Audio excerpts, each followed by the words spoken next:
इकडे मुंबई महानगरपालिका निवडणुकीत काँग्रेस आणि वंचितचे आघाडी होण्यासंदर्भात प्रश्नचिन्ह निर्माण झाले। कारण ज्या जागांवरती काँग्रेसची ताकद आहे त्याच जागांवर वंचितने दावा सांगितलाय। जवळपास 10 जागांवर वाद कायम आहे। वंचितने काँग्रेसकडे जवळपास 60 जागांहून अधिकची मागणी केल्याचं कळतंय। मात्र ही मागणी काँग्रेसने अमान्य केल्याचं कळतंय। मात्र ज्या जागांवर काँग्रेसची ताकद आहे त्याच जागांवर वंचितने दावा केल्यानं काँग्रेसची मोठी अडचण झाली आहे। एवढंच नाही तर राष्ट्रवादी शरद पवार गटानं काँग्रेसकडे ज्या जागांची मागणी केली होती त्या जागांवरतीही वंचितने दावा केलाय।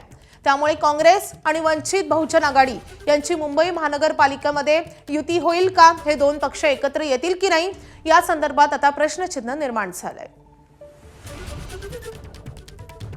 तर या संदर्भात अधिक अपडेट देण्यासाठी आपले प्रतिनिधी राजू सुनावणे आपल्या सोबत आहेत। राजू, काँग्रेस आणि वंचित यांच्या एकत्र येण्यामध्ये नेमका अडसर कुठे?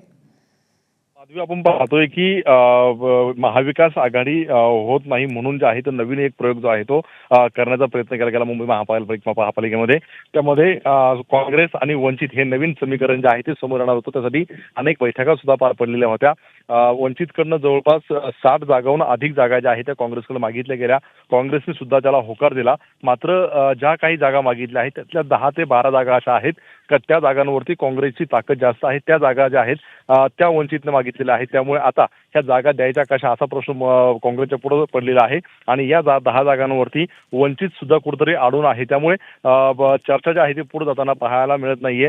त्याचसोबत राष्ट्रवादी शरद पवार गटाकडनं सुद्धा काही जागांचा प्रस्ताव आलेला होता। त्या जागांमध्ये सुद्धा त्यांच्या ज्या महत्त्वाच्या जागा आहेत त्याच्यावरती सुद्धा वंचितने दावा केलेला आहे। त्यामुळे त्या जागा द्यायच्या कशा हाही प्रश्न काँग्रेसच्या समोर आहे। त्यामुळे एकूणच पाहिलं आपण का कुठेतरी चर्चा जी आहे ती थांबली का असा प्रश्न समोर येतोय। त्यामुळे आता नेमकं वंचित काही भूमिका बदलणार का किंवा काँग्रेस आपली ताकद असलेले काही जागा ज्या आहेत त्या देणार का हे सुद्धा पाहणं अतिशय महत्त्वाचं राहणार आहे।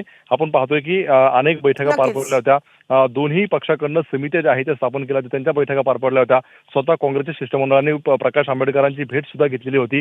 मात्र एवढं होत असताना सुद्धा कुठेतरी जागा वाटपाचा जो तिढा आहे तो कायम आपल्याला पाहायला मिळतोय। त्यामुळे आज संध्याकाळपर्यंत काही यावर तोडगा निघतोय का हे पाहणं महत्त्वाचं राहील। नक्कीच आता संध्याकाळपर्यंत तोडगा निघतोय का की काँग्रेस एकटा पडणार आहे महापालिकेच्या निवडणुकीत हे पाहणंही तितकंच महत्त्वाचं असणार आहे। राजू, धन्यवाद या सगळ्या सविस्तर अपडेटसाठी।